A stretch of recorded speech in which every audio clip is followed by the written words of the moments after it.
maraming salamat po sa biyayang pinagkaloob niyo, Lord God. Hindi niyo po kami pinapabayaan.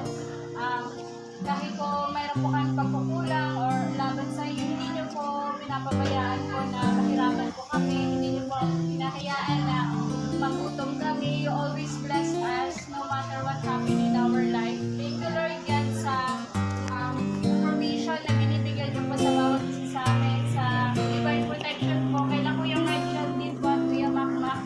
Hindi man po namin sila kasama physically, pero patuloy niyo po silang ingatan, gabayan, at patuloy niyo po silang i-bless sa inyong kalooban, Lord God. Dito, Lord God, pinipipray ko po na i-bless niyo po ito na magsilbing kalakasan sa aming pangangatawan, at i-bless niyo po ito na mabusog po kami, at enjoy namin po yung araw na ito ng buong puso, wala po ngunit negative emotion, maano po namin yung pleasure sa puso namin na ma-enjoy namin to once in a moment lang to, minsan lang to mangyari, kaya pinipray po namin, Lord God, na ma-enjoy po na talaga namin to araw na to, at the same time maging memories, ma-treasure po namin to, at maulit pa po sa susunod na araw, sa susunod na banat.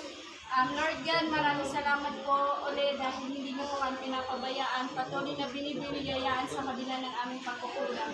May ask this through your holy name. Amen. Amen! Yay! Palakpak!